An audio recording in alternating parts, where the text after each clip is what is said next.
Bienvenue chers téléspectateurs sur ABC, c'est moi Zalal Mourkana avec le journal.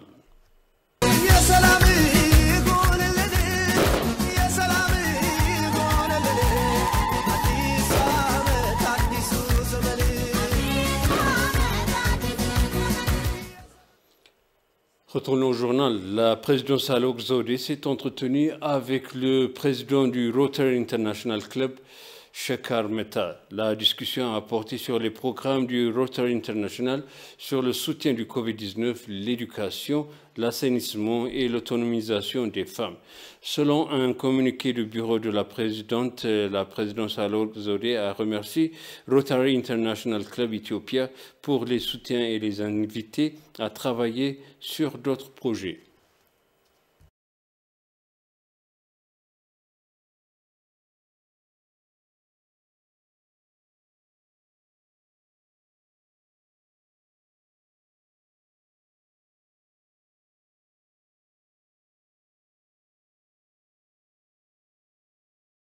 Des discussions ont eu lieu sur la reprise des pourparlers tripartis sur le grand barrage de la Renaissance hydroélectrique éthiopien aux auspices de l'Union africaine.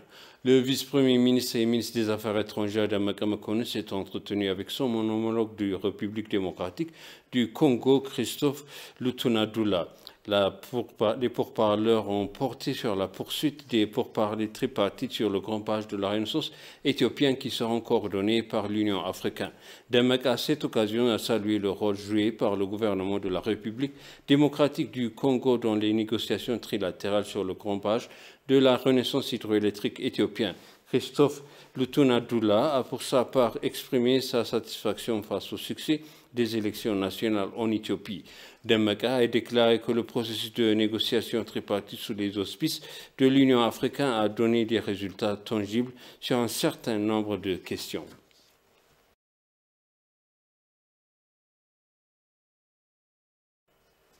Le ministère de la Défense éthiopien a fait appel aux jeunes et aux milices de la junte TPLF à se rendre pacifiquement. Voici le reportage de Pété Soussiaret.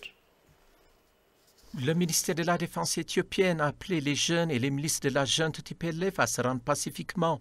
La junte terroriste sacrifie en vain le peuple du Tigray afin d'éviter l'avidité de quelques dirigeants pendant plus d'un quart de siècle de règne en Éthiopie.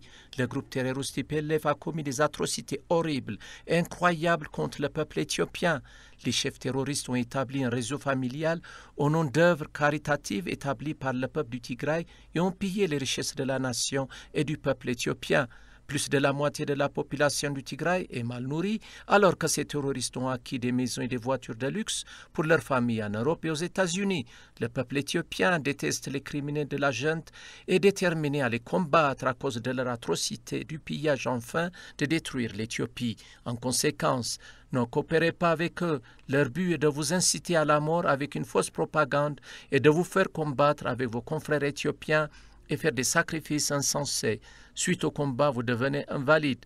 Vos parents, votre femme et vos enfants ne recevront pas de pension, ni d'indemnité, ni de rente. Cependant, les membres des forces de défense éthiopiennes, des forces spéciales régionales et des milices, avec le plein soutien du peuple éthiopien, gagneront la bataille pour sauver leur pays de leur effondrement. La junte terroriste sera bientôt vaincue, alors pourquoi payer pour votre vie et votre corps pour une entreprise futile qui se termine par une défaite? Pourquoi laissez-vous votre famille sans garantie? Les dirigeants de la junte envoient sans information des jeunes, des milices, des garçons et des filles partir en guerre pour éviter qu'ils ne soient poursuivis. C'est un acte cruel qui ne quittera pas le Tigray, laissant les personnages âgés sans soin.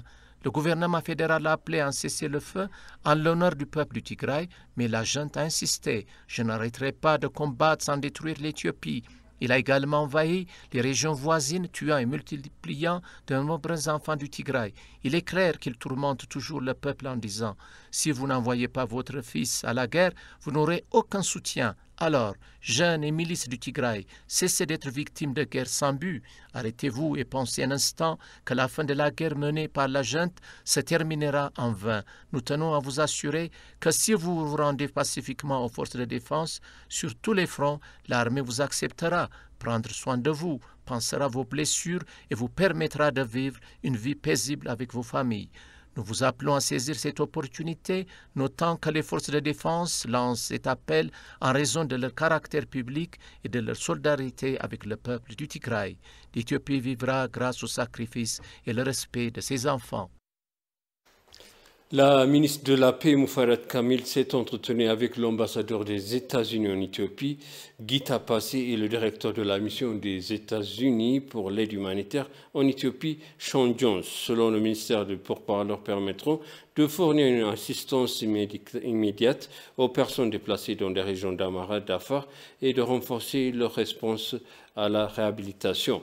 La ministre de la Paix, Moufarat Kamil, a déclaré que le gouvernement continuera à soutenir les personnes vivant dans les zones reculées du pays, en plus de celles vivant dans des abris temporaires dans le nord du pays. Elle a déclaré que le soutien des partenaires humanitaires devrait être renforcé comme jamais auparavant. Pour sa part, l'ambassadeur Passy a déclaré que le gouvernement et le peuple américain continueraient à renforcer leurs bonnes relations dans longue date avec l'Éthiopie.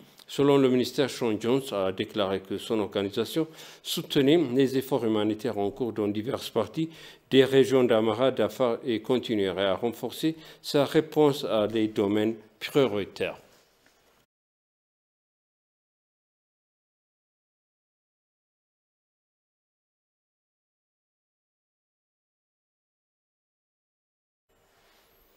Le gouvernement éthiopien prend note de la déclaration du président du Conseil de sécurité de l'ONU sur la question du grand barrage de la Renaissance hydroélectrique éthiopien. L'Éthiopie souhaite la bienvenue aux membres du Conseil pour avoir dirigé la question vers les négociations trilatérales menées par l'Union africaine. Néanmoins, il est regrettable que le Conseil se prononce sur une question de droit à l'eau et de développement qui est en dehors de son mandat. Le faux pas historique de la Tunisie dans l'avancement de la déclaration du Conseil savent sa responsabilité solennelle en tant que membre permanent du Conseil de sécurité sur un siège africain. La position de l'Éthiopie sur le Nil est juste et aspire à réaliser son droit légitime et à établir l'amitié entre les peuples du pays riverain. L'Éthiopie pense que le moment est venu pour les pays du bassin du Nil de se préparer à favoriser la coopération à l'échelle du bassin. L'Éthiopie ne reconnaît aucune réclamation qui pourrait être soulevée sur la base de la déclaration présidentielle.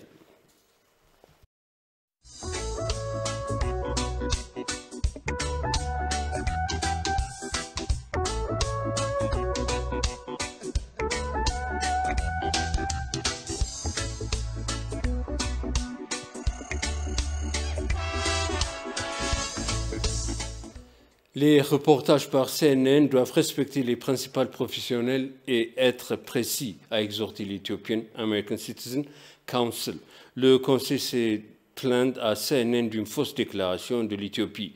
Dans une lettre adressée au rédacteur en chef du CNN, Morgan Stoviak, le Conseil éthiopien des citoyens américains a déclaré que le reportage de la situation sur l'Éthiopie était déformé et sans fondement. Le Conseil a déclaré avoir soumis la lettre à la station au nom de plus de 750 000 membres. En plus des atrocités commises par le jeune TPLF pendant son règne, le Conseil a rappelé que l'année dernière, à Maïkadra, Galikoma, dans la région d'Afar, massacré des dizaines d'innocents de Dabat, de Tiana et détruit plusieurs hôpitaux et établissements de santé à Debre Tabor et ses environs. Le Conseil a également déclaré que le TPLF avait tenté à plusieurs reprises de commettre le massacre qui aurait été orchestré il y a 30 ans et utilisé à des fins de propagande.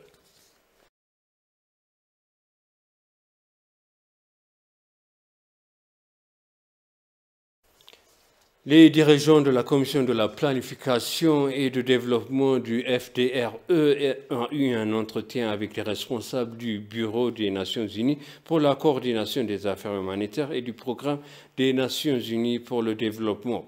La réunion a été suivie par Catherine Sozi, coordinatrice présidente des Nations Unies pour l'Éthiopie, et Turan Saleh, responsable du Bureau d'Éthiopie du Programme des Nations Unies pour le développement. Rappelant le soutien d'accord de l'Éthiopie par diverses agences des Nations Unies dans le passé, le responsable a déclaré que le soutien a réalisé un plan de développement décennal et des objectifs de développement durable des Nations Unies à l'horizon 2030.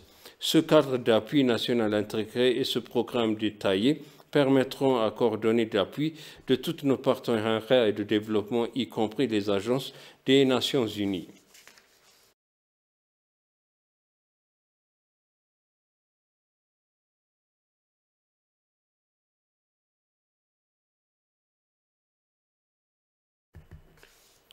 La Commission fédérale d'éthique et de lutte contre la corruption a annoncé que les nouvelles personnes nommées par le gouvernement seront tenues d'enregistrer leurs actifs avant de prendre leurs fonctions.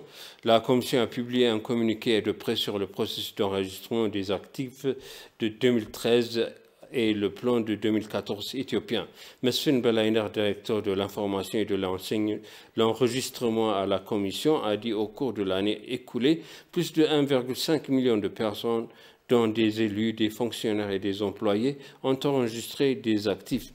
Il a déclaré que les performances étaient meilleures dans les États d'Oromia, Sidama, Harare et Benshangul Gumz. En 2014, il y aura un enregistrement complet des actifs au niveau fédéral et dans toutes les régions, a-t-il déclaré.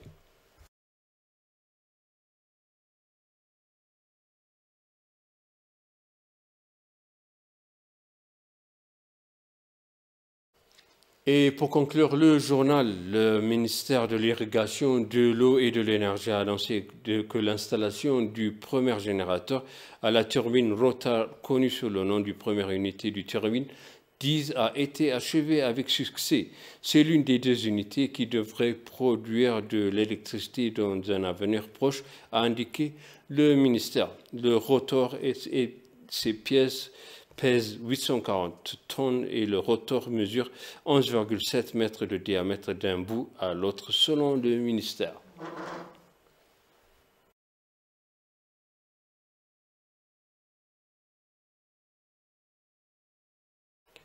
Je vous rappelle les titres principaux. La présidence Alok Zodé s'est entretenue avec le président du Rotary International à Shekhar Mehta.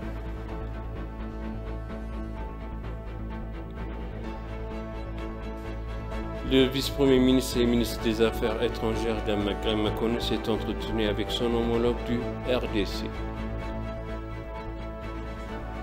Chers téléspectateurs, sachez le journal. Merci de nous avoir suivis. Excellente suite de programme.